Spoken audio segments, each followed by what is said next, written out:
Hey everybody, welcome to this week's Roundup. Before I begin, I want to ask if anybody has a really smashed up front-loading NES that they'd be willing to sell me.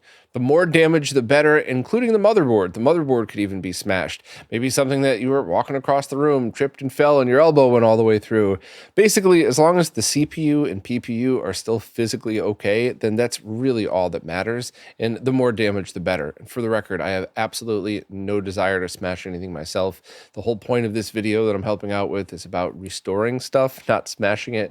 But front-loading NESs would be best. Top-loading NESs or Famicoms would also work. And there's been a bunch of awesome people that have offered to sell me theirs, but theirs were just bad. I was looking for something really, really bad. So please let me know in the comments if you have anything.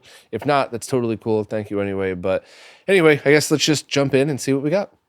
First up, it looks like the RetroTINK 4K CE will be launching before the next Roundup, so I wanted to let everybody know right away that that's happening. Of course, with everything going on, you never know. Things might get stuck in customs, who knows, but I just wanted to give everybody a fair warning because I'm not sure how many were made. I'm not sure if this is going to be a scenario where they sell out right away or if they're just going to be in stock for a while. I have no clue. I just know that they're coming. It should be before the next Roundup, and I wanted to give you all a heads up on that.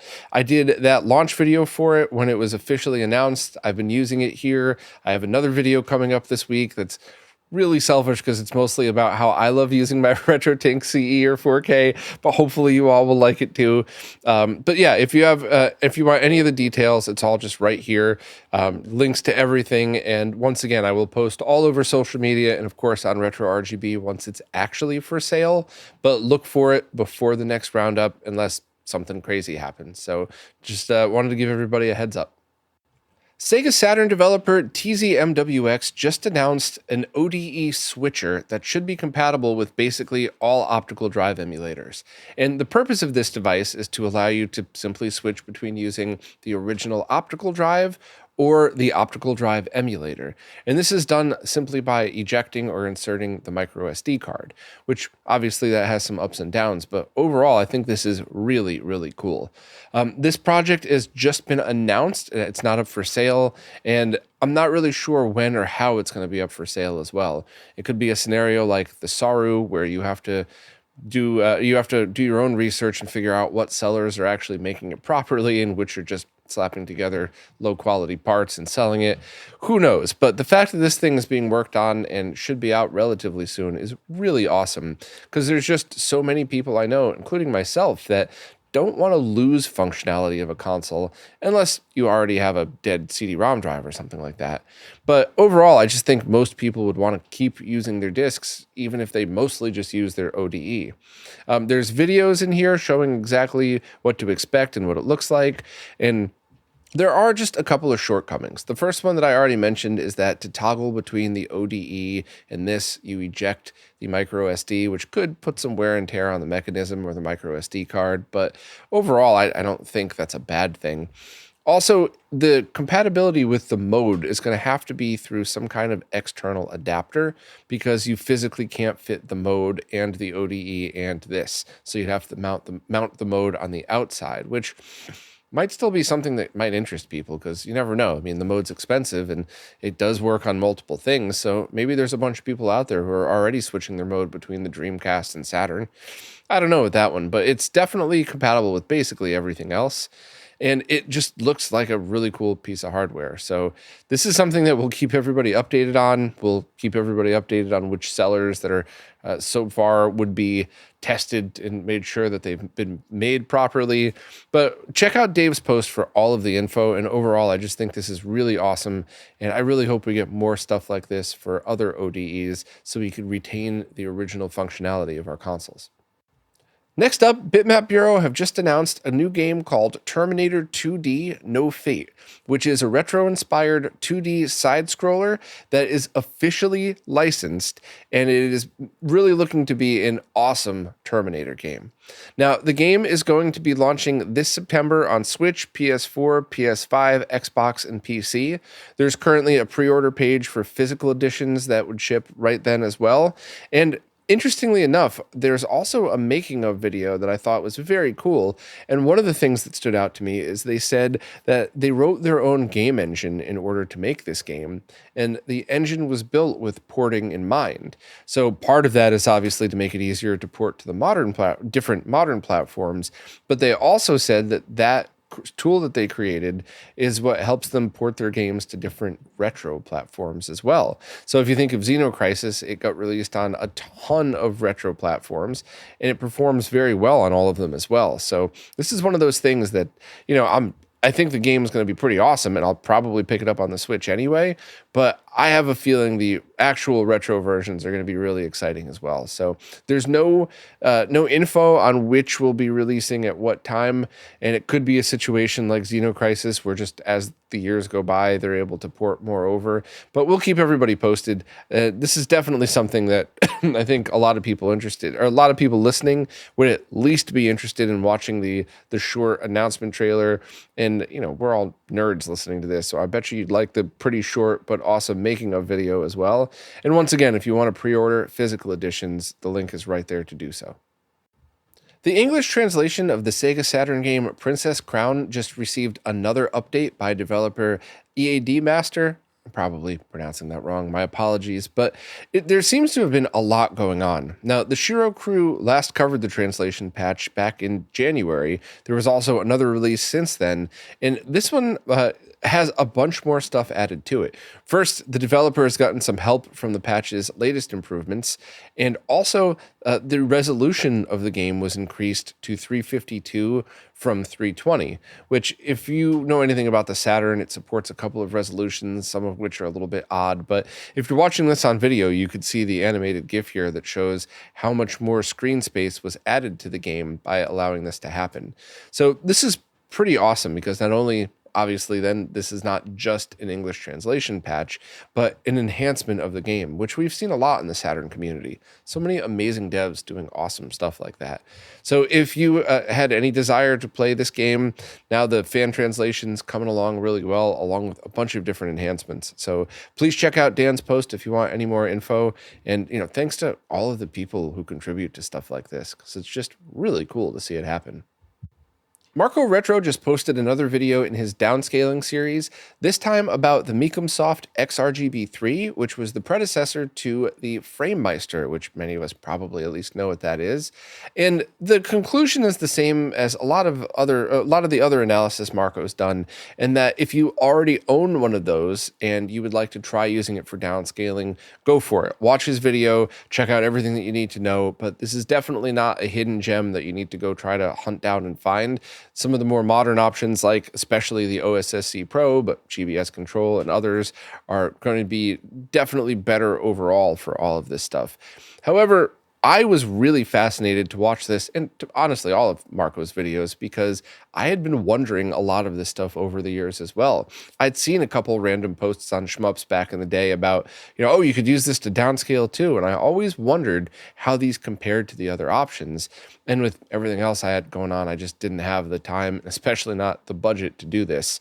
So definitely subscribe to Marco on YouTube, because while it's not going to pay for all of the downscalers and processors that he's had to buy over the years, it's the least we could do for all the research he's done, because it's really cool to take a look into these things, see what they do, see how they compare to the others. And just thanks as always to Marco for these incredibly detailed posts and videos that answer all of our questions about it and compare it to other solutions. So yeah, awesome video. Not the best solution for downscaling, but if you already have one, if you bought one of those like 20 years ago or something and you still have it just sitting in your drawer somewhere, maybe this is a cool downscaling thing for you. The one thing I do remember is that it retains all of its settings after power off. So you could set this thing up and then just not worry about it again. Now, this really would just be a dedicated downscaling box that you don't have to go through setup all from scratch every time you go to use it. But I don't know. I'm rambling too much. Just watch Marco's video. It was great, and I really enjoyed the heck out of it.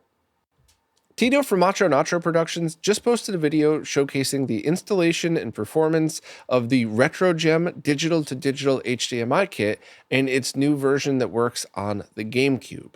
And this was a typical awesome Macho Nacho video, and it really showed kind of everything that you would need to know. The complexity of the installation, which isn't really any more or less complex than some of the other previous internal HDMI mods for the GameCube. And of course, the performance, which is all dependent on whether you want to pay the ransom or not and get the higher end version of it. But overall, I thought it was a great video, and it really just kind of solidified my gut feeling about this, in that it is my opinion, just my opinion. Feel free to call me a moron in the comments, like I know you will if you disagree. But if you have the DOL 101 version, the GameCube without the digital port, and everything's working fine and you don't want to hunt down another one, then these internal HDMI mods are the only choice that you have. And this is an excellent option. If you already have a scaler with an HDMI input, then just get the basic edition, the same hardware, but don't pay for the software unlock, and then have it set to pass-through mode and let your scaler do all of the upscaling. And you're going to have an excellent solution. Or if this is the only console that you're connecting to your flat panel that doesn't natively have an HDMI port, or maybe you've already HDMI modded the other ones that you care about, then sure, pay the extra money, get the extra features, and you don't really have to worry about it. However, I do really think that almost everyone would be better off just using a Carby, a plug-and-play solution. And the number one reason is cost. You can get a Carby delivered for less than $100, cheaper than just the RetroGEM. But if you're not a talented modder, you have to then pay somebody to install the RetroGEM. And what happens if something happens to your GameCube? You have to have it removed and put into another one. Whereas if you have a plug and play option, you just unplug it in. Now, there are a lot of reasons why you would not want to plug and play. Mostly just like, I want a nice solution. You have the DOL 101, well, whatever. I totally understand that. And I bet you there's a lot of people that are streamers that want all of the different options and don't want the chance of a plug and play device popping out the back. I totally get that. I just wanted to add the perspective of the cost and ease of using a Carby really goes above any internal GameCube solution. I'm not talking about any one specifically when I say that. Really, any one would be more cost effective. But once again, there's a lot of reasons why you might want this one. So please check out Tito's video and see if it's for you. A new set of tools were just released that allows software engineers to decompile Xbox 360 executables into C++ code and then recompile them into x86 compatible PC code, so Windows and Linux. And this is really designed for software engineers and experts. Somebody like me can't just drop in an Xbox 360 exe and have it immediately work on a PC. It still is much like the N64 reverse engineering that we've been talking about over the past couple of years, where it takes a ton of effort, but now it's really possible and something that a lot of people could do, because there's a lot of really talented developers out there. And to show exactly what this thing's capable of, the team also reverse engineered Sonic Unleashed, and now there's a PC port available that allows you to play it with it rendering in higher resolutions and higher refresh rates. So you could totally play this in 4K 144 if you wanted to, and apparently it performs really well. Modern Vintage Gamer just released a short-ish video about it that kind of gives you the intro and what you need to know about it. So shows you the Sonic game running and what it looks like. MVG is a programmer and a software engineer, so listening to him talk about it is going to be much better than listening to me talk about it. So I'll wrap this up in a second. I just want to make this clear again, that this is not a tool that people like me can just drag and drop EXEs over and make them into PC games. It still requires a ton of effort, but I don't want that to come out sounding negative at all. I'm excited for this. I think it's really awesome, and I very selfishly want this to lead to a PC port of the 360 version of Daytona USA that runs natively in 4K at much higher refresh rates, because I'm selfish and I like stuff like that. So if you're interested in this, even if you're like me and you don't have the knowledge to really use it, definitely check out MVG's video for the full overview. But if you're a software engineer, please check out the GitHub links and just see if this is something that you're into. Maybe it'd be a project that you enjoy doing. But either way, the links to everything are right in the post. Before I go, just a quick update on the Brooklyn arcade situation. The owner, Steve Esteban, had posted a video on X talking about how they're actually able to stay open longer now thanks to everybody's support. So thank you all for everybody who helped out with that. People who helped do any kind of fundraiser or giveaways or anything like that. People who just donated to the GoFundMe, or people who signed up for the Patreon. Just all of you. Thank you so much for showing your love for this place, because this really is, it does feel like an extension of RetroRGB, and the people who hang out there do so much for the community, and it is just an awesome place to hang out. So if you're ever around Brooklyn, absolutely check it out. And you could still help if you feel like it, but this isn't something that's going to save it permanently. It's going to extend how long it could stay open. But if we get the word out, and if more people start going and seeing exactly what this place can do, I think more people might be interested in supporting, because the research that's come out of that place alone, like, even if we just stop all and forget about all of the fun it is to hang out there, I can't tell you how many times myself and others have gone there, utilized the really knowledgeable people and all of the equipment, and worked on projects. I mean, we tested some of the Mr. JAMA stuff there. We tested the TINK 4K there for quite a while before that was even something that was shown around publicly.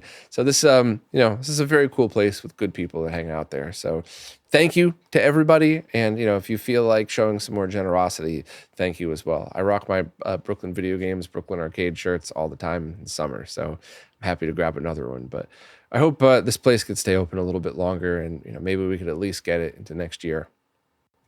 Well, that's it for this week. It was kind of a short one because I had to record this Monday night instead of the usual Tuesday afternoon, because there was a bunch of construction in my neighborhood from trees that had fallen down, and I have a feeling they're all coming back tomorrow. And you all were nice enough to suffer through all of those videos I made in New York where there was constantly sirens and beeping and a crazy wizard. I don't even want to get into that one again. So I wanted to spare you from that. So just expect that there's going to be posts coming on the site after I was done recording this, but before the podcast airs, which of course I always get to the next week anyway. I just wanted to put that out there in case anybody listens to this on Wednesday and goes, wait, why'd Bob forget this or that or the other thing? And I know there's a couple of videos coming out too that I'm interested in. Wrestling with Gaming is coming out with one, I don't know, probably before this airs. So there'll be a lot extra next week so I could catch up with what I missed. But as always, thanks to everybody who watches, listens, plays nicely in the comments, and especially thank you to anybody who supports in any way at all, because it really is you who's keeping all this stuff going. So thank you all so much, and I'll see you next week. This week's Roundup is brought to you by Neo Paradigm Entertainment, connecting Southeast Asian influencers with opportunities in the West.